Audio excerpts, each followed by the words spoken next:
Welcome back to Crimson Archivium, where the past is not just remembered, but brought back to life with depth and clarity.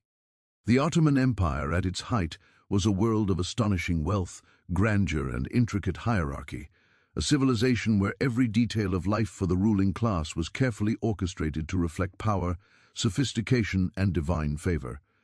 At the heart of this empire were the sultans and their families, whose lives were woven into the tapestry of politics, religion, and spectacle. Among them, the Ottoman princesses occupied a unique yet paradoxical position, revered as symbols of the dynasty's prestige, yet confined within layers of rigid expectations and scrutiny. Understanding their lives requires first appreciating the immense splendor in which they were raised, a splendor that, for all its outward beauty, concealed pressures and constraints that would shape every moment of their existence. From the earliest years of their lives, princesses were immersed in an environment of opulence that many outside the palace could scarcely imagine. The imperial palaces themselves, from Topkapi in Istanbul to the later Dolmabahce Palace, were architectural masterpieces adorned with vast courtyards, intricate mosaics, gilded domes, and lush gardens. Marble floors reflected the flicker of countless lamps, while decorative tiles told stories of history, faith, and imperial triumph. The walls were lined with tapestries, each hand-woven with painstaking detail, and every chamber was furnished with carved wooden furniture, rich silks, and plush cushions. To walk through these halls was to step into a world where every object was a statement of wealth, taste, and power. For a young princess, these surroundings were not merely beautiful, they were formative, shaping her understanding of her status, her responsibilities, and the weight of her family's legacy. Education was an essential component of a princess's upbringing, but it was far from ordinary. Unlike most girls of the time, who might be trained only in domestic skills, Ottoman princesses received instruction in a wide range of subjects, intended to prepare them for life as political actors within a dynastic network. They studied languages, primarily Ottoman Turkish and Arabic, with some learning Persian or even European languages, depending on the period, to communicate effectively in both courtly and diplomatic settings. They were trained in poetry, literature, calligraphy, and music, learning the delicate art of the kanun, or the haunting melodies of the oud. Dance and etiquette were also crucial, as every movement, gesture, and word could be scrutinized for its reflection on their family's honor. In this way, princesses were not only symbols of aesthetic beauty, but embodiments of refinement, education, and political sophistication.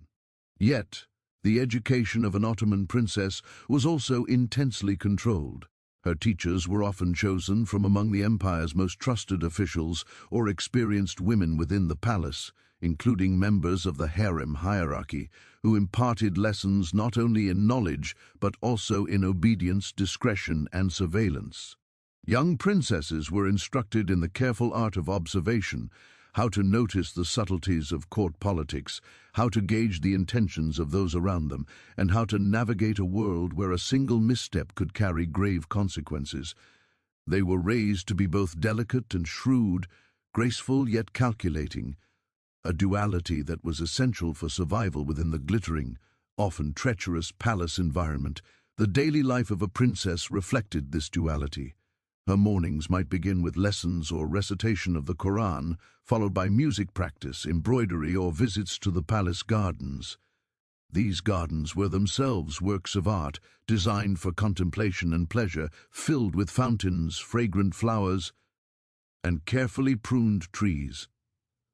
But alongside these serene moments were constant reminders of her role in the larger dynastic machine. Courtiers, guards, and attendants were always present, ensuring that protocol was observed, and every interaction reinforced the princess's status as both a cherished family member and a political asset.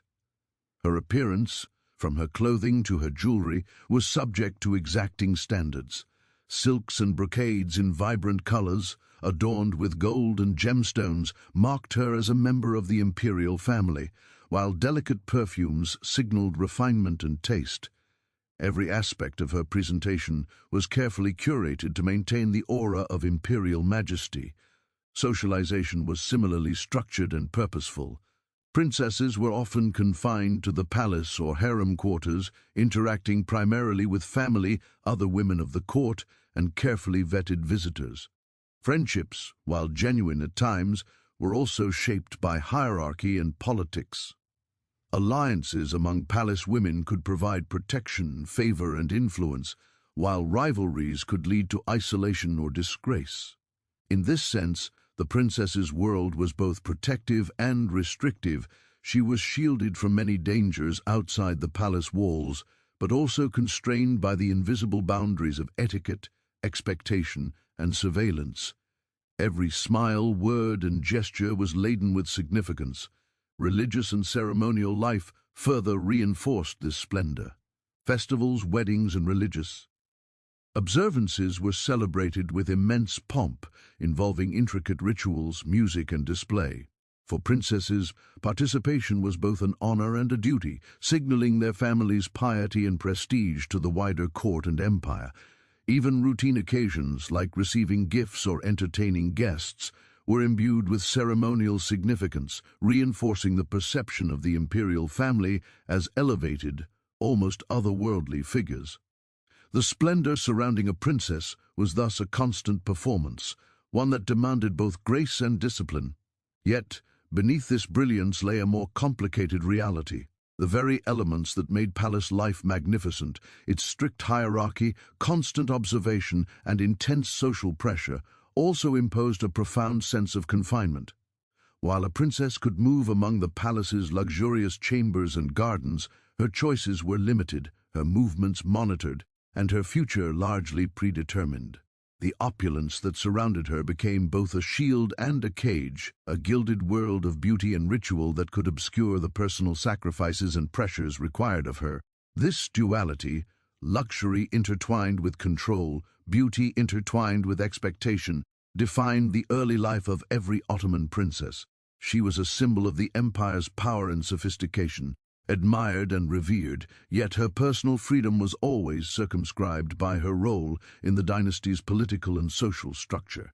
Understanding this splendor, with all its contrasts, is essential to comprehending the later aspects of her life, particularly the immense pressures surrounding marriage, the harem, and the deeply personal, yet highly controlled experiences that would shape her adult existence. The opulence of Ottoman royal life, therefore, was far more than mere decoration or indulgence. It was a tool of statecraft, a marker of power, and a mechanism of social and political education. It created women who were exquisitely refined, intensely aware of their status, and capable of navigating the intricate webs of court politics. But it also set the stage for the profound challenges and pressures that would later define their private lives, including the fabled and often dark realities of their wedding nights. The story of the princess's grandeur is inseparable from the story of their constrained agency, their careful training, and the invisible weight of history and expectation that hung over them like the gilded domes of their palaces in the glittering world of the Ottoman Empire, where palaces gleamed with gold and gardens overflowed with rare blooms. The personal lives of imperial princesses were rarely their own. For these women, marriage was not a matter of choice or affection.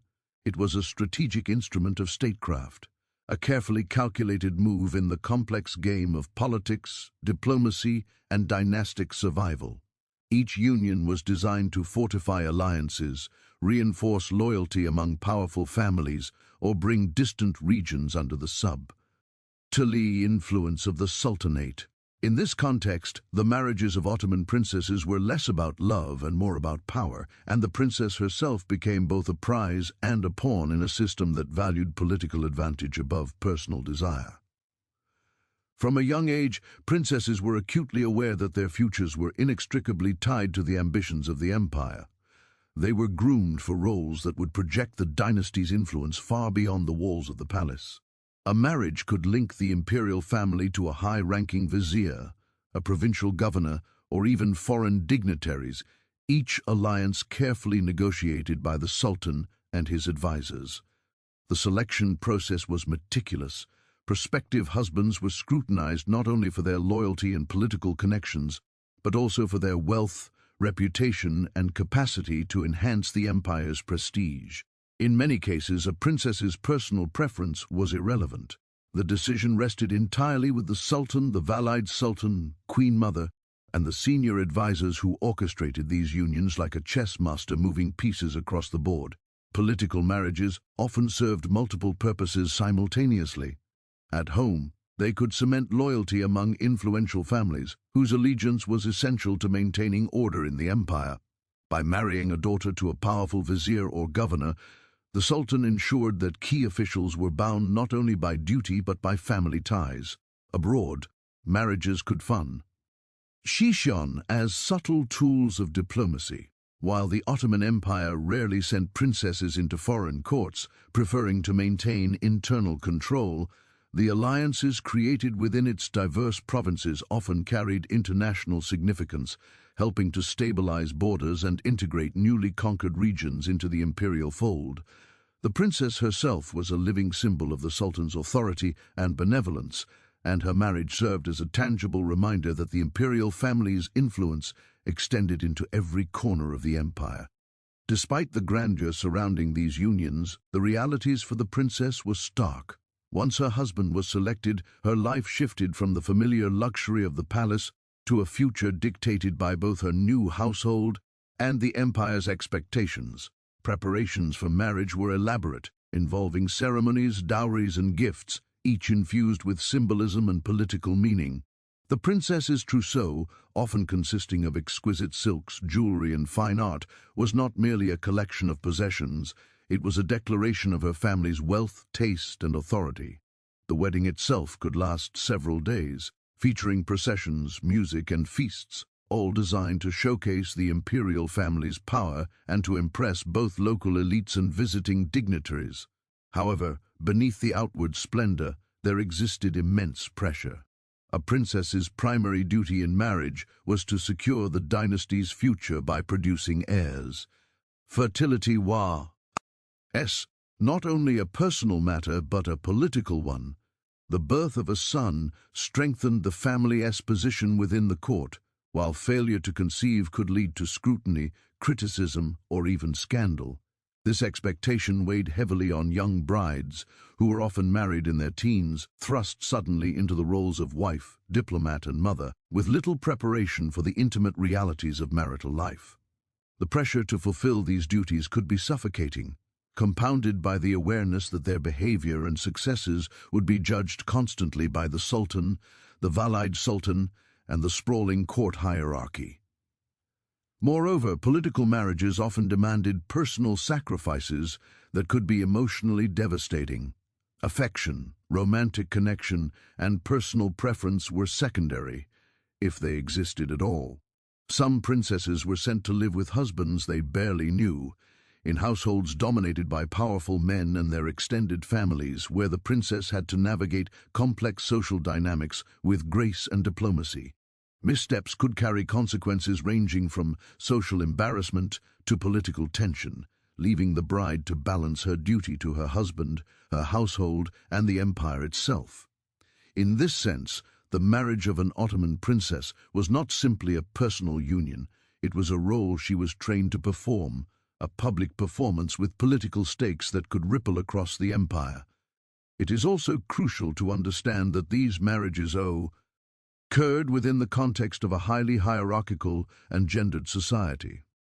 While a princess's status gave her privileges and a measure of influence, she was still constrained by the patriarchal structure of the court. Her husband, no matter his rank, had authority within his household, and her movements, interactions, and even opinions were often circumscribed by tradition and protocol. The princess had to exercise intelligence, diplomacy, and subtlety to maintain her position, ensuring that her loyalty to her husband and her family did not conflict, and that she navigated the court's intrigues without compromising her dignity. Some marriages were politically advantageous, yet personally isolating. A bride might be sent to a distant province, far from the familiarity of Istanbul, to solidify a tenuous political relationship. In these remote locations, she could encounter both comfort and constraint, Luxurious surroundings provided a sense of prestige, but the distance from her natal family and the watchful eyes of her husband's household could create profound loneliness. Letters, emissaries, and occasional visits allowed for some connection to her family, but the princess's primary responsibility remained her political and reproductive role within her new household. Historical records suggest that some princesses adapted to these circumstances with remarkable skill, using their intelligence, charm, and education to exert influence behind the scenes. A politically astute prince.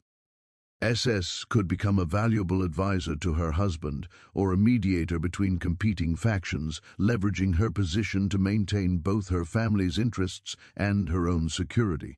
In some cases, these women wielded significant soft power, shaping decisions, guiding diplomacy, and subtly influencing the empire's political landscape.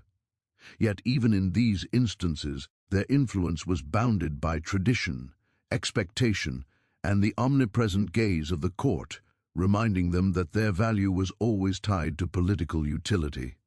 Ultimately, the marriages of Ottoman princesses reveal a world where personal autonomy was secondary to dynastic strategy, and where love, desire, or personal inclination were rarely priorities. These unions illustrate the extent to which the Ottoman Empire relied on intricate social and political networks, using family ties as instruments of governance and control. While outward appearances emphasized beauty, elegance, and celebration, the underlying reality was one of careful calculation, constraint, and unyielding expectation. For the princess, marriage was not merely a step into adulthood, it was a lifelong commitment to serve the empire, uphold her family's honor, and navigate the delicate balance between duty and selfhood. In this way, the political nature of Ottoman princesses' marriages set the stage for many of the darker realities that would follow in their lives. The splendor of their surroundings and the ceremony of their unions masked the pressure, sacrifices, and personal challenges that awaited them. It was a world where opulence and constraint existed side by side, where beauty and duty were intertwined, and where a single marriage could define a woman's destiny, for better or worse. Understanding this context is crucial to grasping the later experiences of these royal women, including the intimate, often harrowing realities of their wedding nights. A subject steeped in both tradition and tragedy, the lives of Ottoman princesses were governed not only by the splendor of their surroundings or the political utility of their marriages, but also by the relentless demands of court etiquette. In the imperial palace, every gesture, word, and movement was laden with significance, a reflection of both personal refinement and the family's standing within the empire. Etiquette was not merely a social convenience, it was a tool of power, a form of control, and for the princess, an intricate web she had to navigate from the earliest days of her life. To understand the lives of these royal women, it is essential to grasp the extent to which courtly protocols shape their identity, behavior, and opportunities. From the moment a princess was born, she was immersed in a highly structured environment where decorum was paramount. Every aspect of her daily routine was guided by rules designed to cultivate grace, discipline, and a precise awareness of her position in the hierarchy of the palace. These rules extended far beyond superficial behavior. They were a form of education in observation, restraint, and social intelligence. In a palace where the smallest misstep could be interpreted as disrespect or weakness, mastering etiquette was essential for survival. A young princess learned early that the way she sat, the tone of her voice, the manner in which she greeted elders, and even the timing of her responses carried meaning. The hierarchy of the palace was intricate and omnipresent. At the apex was the sultan, whose authority was absolute, followed by the Valide sultan, the queen mother, who often wielded significant political and social influence. Below them were princes, viziers, high-ranking courtiers, and an array of female attendants, teachers and servants, all of whom participated in a complex system of status and protocol. A princess's behavior was continuously measured against this hierarchy, showing deference to the wrong person, misreading the subtle cues of courtly interaction, or displaying an inappropriate emotion could have consequences ranging from mild embarrassment to severe censure. Etiquette was not merely about politeness. It was an ongoing negotiation of power and perception. Education in etiquette began early and was rigorous. Girls were trained by experienced women within the harem and palace, who had themselves navigated the intricate social codes of court life. Lessons included posture, speech, and behavior, as well as deeper instruction in diplomacy, negotiation, and the subtle ties of influence. A princess had to learn when to speak and when to remain silent, how to read expressions and intentions, and how to communicate authority and confidence without appearing immodest or presumptuous. Even clothing and adornment were subject to protocol. The selection of colors, patterns, and jewelry had symbolic meaning and could communicate status, mood, or political alignment. In this way, attire became a language as precise and delicate as any spoken word. The ceremonial life of the court further reinforced these lessons. Public audiences, religious observances, and celebrations were conducted according to strict rules, in which the smallest deviation could be noticed and judged by a wide circle of observers. For instance, when receiving guests or participating in religious processions, princesses were expected to move gracefully, maintain decorum, and project an aura of dignity and refinement. This was not mere theater, it was a constant assertion of imperial authority, and the princess's role was central to that performance. Her composure reflected not only on her own character, but also on the legitimacy, sophistication, and strength of her family. Even in private quarters, etiquette played a central role. Interaction with other women of the harem, who included sisters, cousins, attendants, and influential matriarchs, was governed by protocol that emphasized respect, hierarchy, and subtle negotiation. Alliances could be formed through careful speech and behavior, while conflicts could arise from breaches of decorum or perceived slights.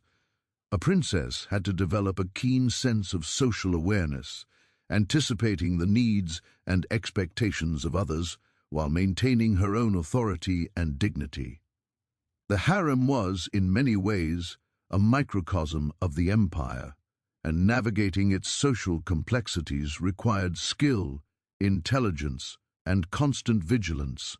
Lessons in etiquette also extended to matters of intimacy and marriage, particularly as a princess approached adulthood. Preparing for a politically arranged marriage involved learning the behaviors, gestures, and responses deemed appropriate for a wife of her rank. This training was subtle and often highly secretive, encompassing not only manners but also the expected conduct in private interactions with a husband. In the context of arranged marriages, the ability to balance deference with authority, to express respect without submission, and to manage the complex dynamics of a new household was essential. A misstep in these private spheres could carry repercussions for the princess's reputation, her husband's honor, and even the perceived legitimacy of her children.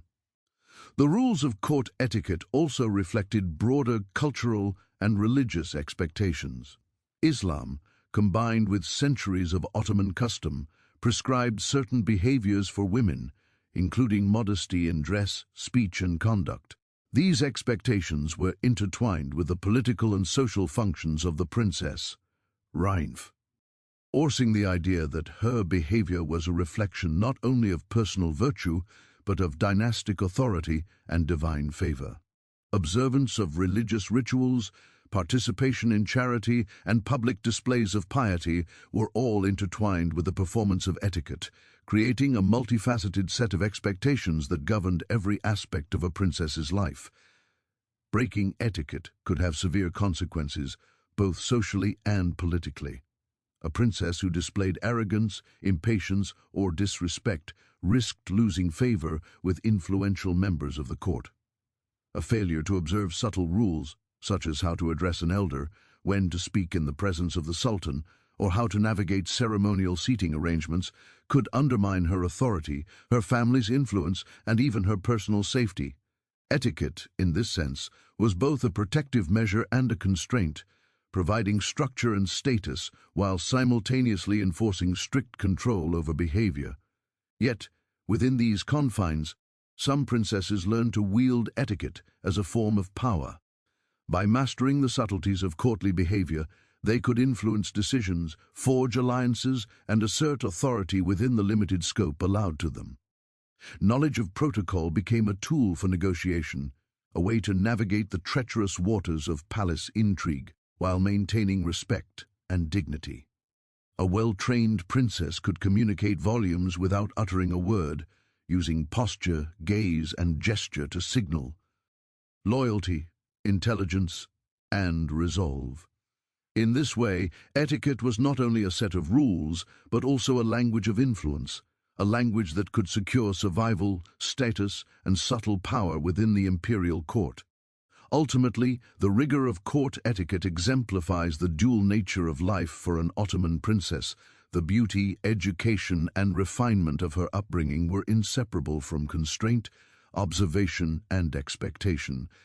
Etiquette shaped her identity, molded her behavior, and dictated her interactions, creating women of extraordinary discipline, intelligence, and grace, but also confining them within a world where every action carried weight and where personal desires were consistently subordinated to the demands of family, faith, and empire. The mastery of courtly protocol was a prerequisite not only for survival, but for navigating the complex, often perilous path that would eventually lead to marriage, motherhood, and the secret, intensely scrutinized experiences of the princess's private life.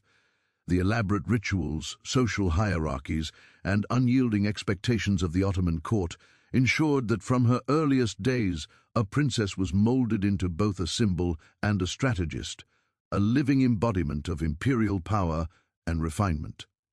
While these lessons produced elegance and sophistication, they also imposed a subtle, ever-present pressure, a constant awareness that every movement, every glance, and every word could affect her position, her family's honor, and the delicate balance of power within the empire. Understanding this rigor is crucial to appreciating the pressures and challenges faced by Ottoman princesses as they move from the relative security of their gilded palaces toward the politically charged, intensely personal, and often harrowing realities of marriage and adult life. To understand the life of an Ottoman princess, one cannot ignore the central and enigmatic institution that dominated much of her early existence, the imperial harem. Often misunderstood or sensationalized in popular imagination, the harem was far more than a collection of women living under one roof. It was a complex, hierarchical microcosm of the empire itself, a world of power, politics, intrigue, education, and social regulation. Within its walls, the princess learned lessons that would shape her entire life, lessons in loyalty, negotiation, hierarchy, and secrecy. The harem was both a sanctuary and a cage, a place of comfort and luxury, yet also of strict control and invisible tension. The harem was the private domain of the sultan and the women of the imperial family, including wives, concubines, daughters, and sisters, as well as servants, tutors, and advisors. While it has often been portrayed as a place of indulgence or erotic fantasy, the reality was far more structured. The harem functioned as an institution to train women in manners, cultural refinement, politics, and social intelligence. For a princess, the harem was the setting in which she'll earn the skills necessary to navigate her future roles, including marriage, diplomacy, and household management. The education she received within the harem was rigorous, combining elements of domestic management, literature, music, religion, and the subtle arts of influence and negotiation. Hierarchy within the harem was strict and clearly defined. At the top stood the valid sultan, the sultan's mother, whose authority within the harem often rivaled that of the sultan himself in certain matters.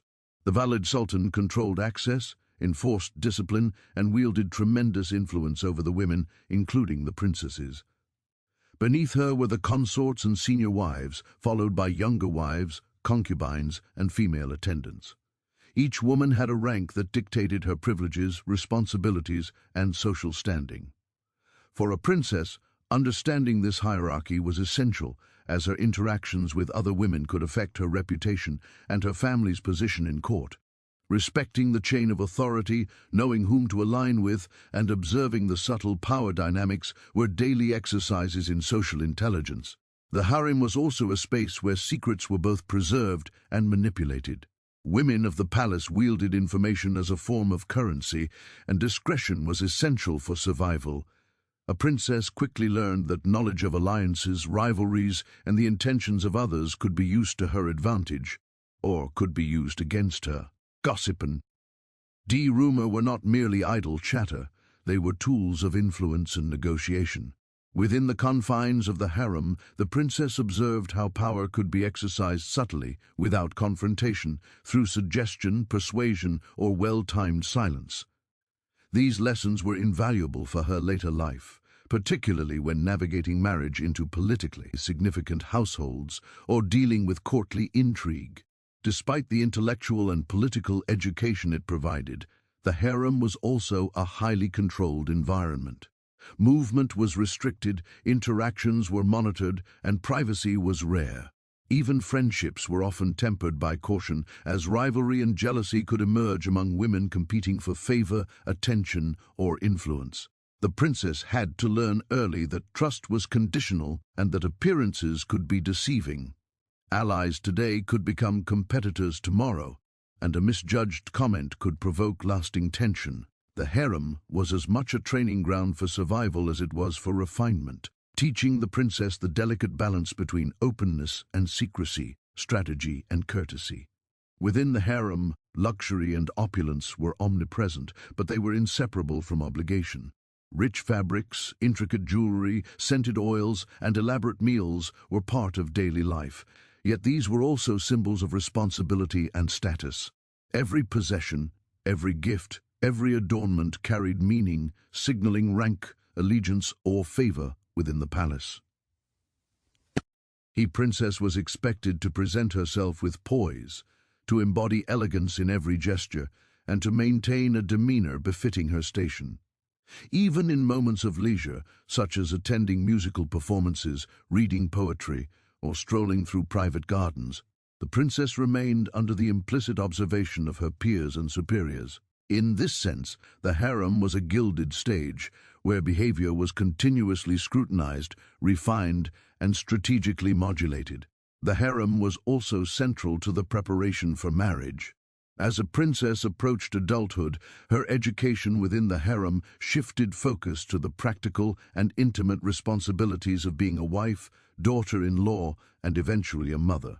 Elders in the harem taught her the rituals, behaviors, and expectations that would accompany her wedding night and married life. These lessons were often delivered in hushed tones, balancing propriety with necessity.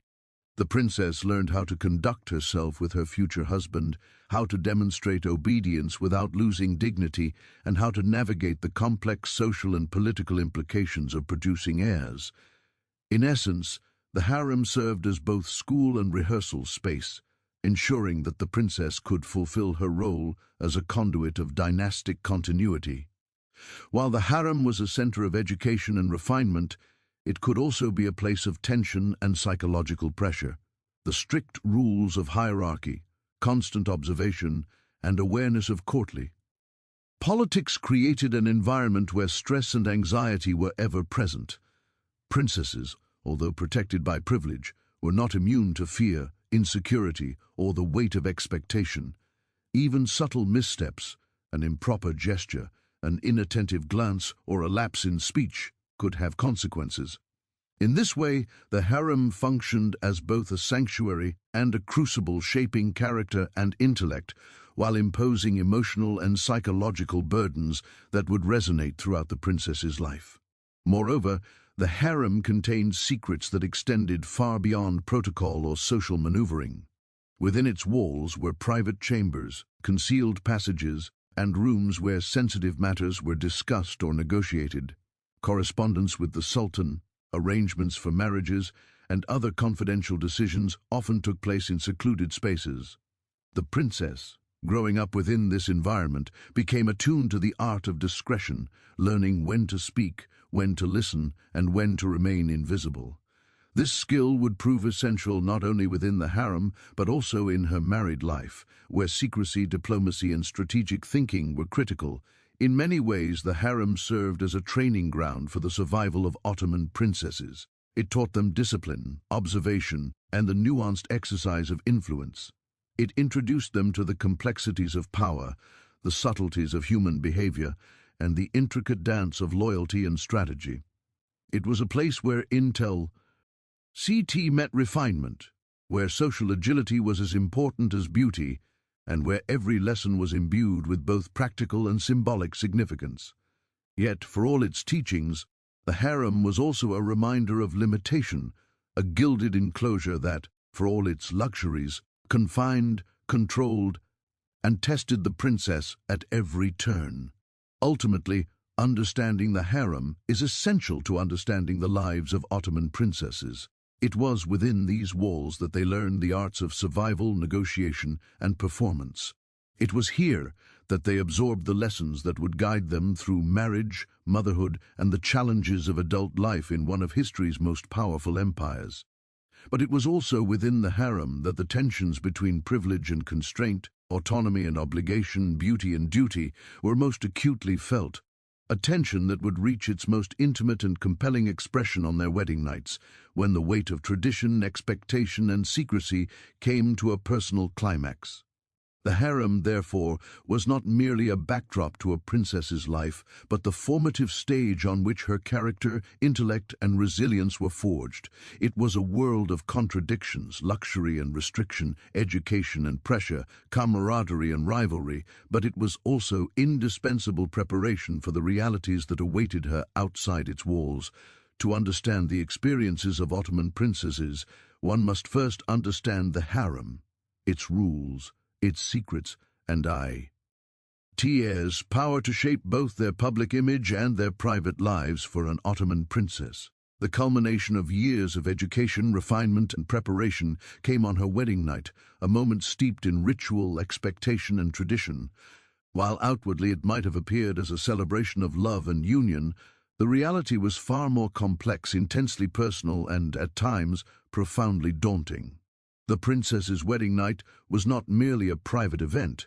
It was a highly ritualized passage, laden with social, political, and dynastic significance. Every gesture, every act, and even the timing of the night's events was dictated by centuries of custom, and the pressure to perform correctly was immense. From the very beginning of her life, a princess had been groomed to understand that marriage was both a personal and political duty. By the time she approached her wedding, she was expected to embody the perfection of the Ottoman dynasty, representing the empire's prestige in her conduct, appearance, and behavior. The wedding night, therefore, was not merely a private encounter with her husband. It was a ceremonial performance in miniature, a moment in which her virtue, obedience, and capacity to fulfill her role as a wife and potential mother were tested.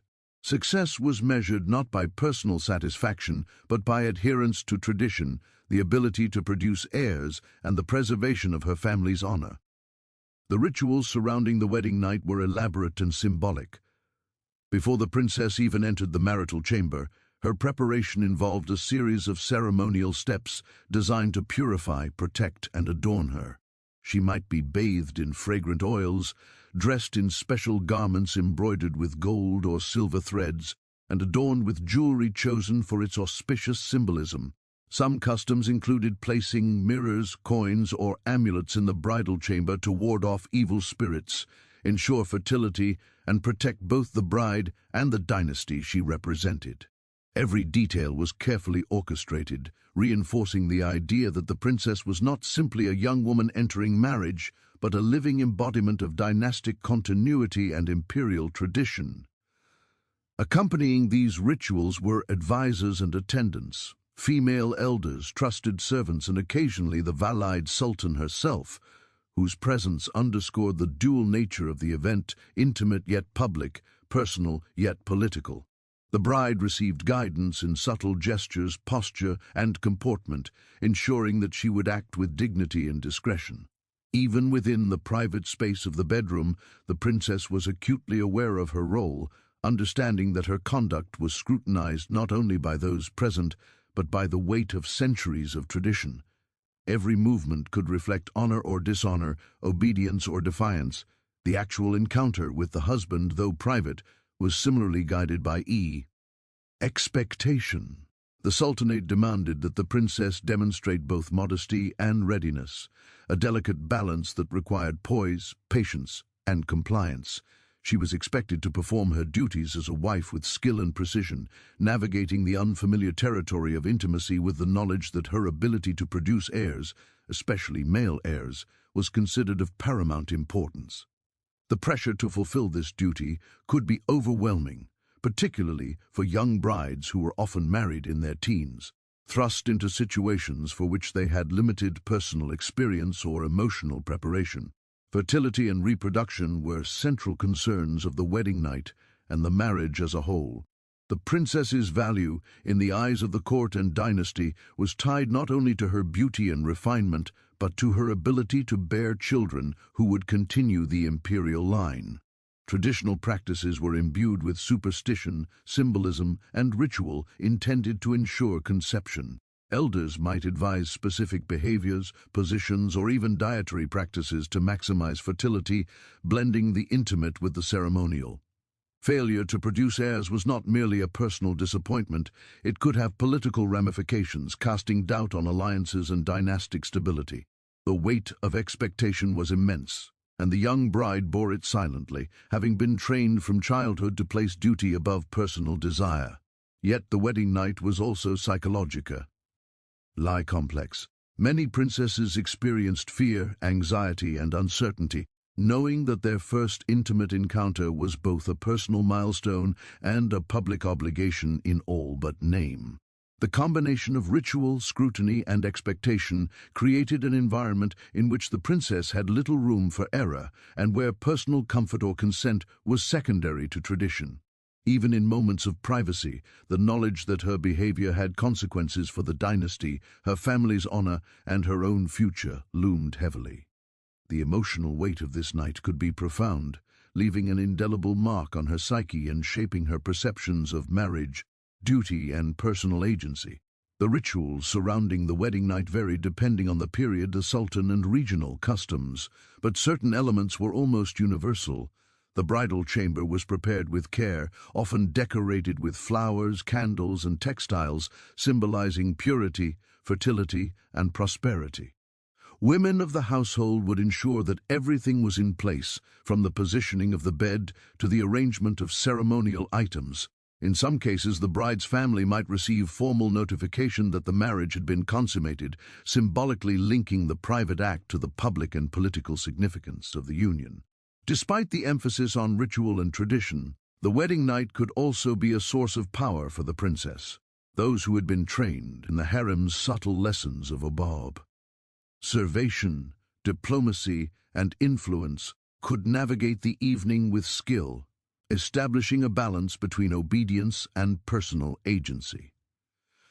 While her behavior was constrained, she could exercise judgment in timing, gestures, and responses, subtly shaping her relationship with her husband and asserting her presence within the household. In this way, even the most constrained of ceremonial nights allowed for the expression of intellect, strategy, and social skill, though always within the boundaries of tradition and expectation. It is important to recognize that the wedding night was not simply an isolated event, but the first step in a lifelong journey of political, social, and familial responsibilities. For the princess, it marked the transition from daughter of the sultan to wife, from observer within the palace hierarchy to active participant in the dynastic and political landscape. Every expectation placed upon her, fertility, obedience, refinement, and discretion, continued beyond the bridal chamber, shaping her daily life, her relationships, and her long-term role within the empire.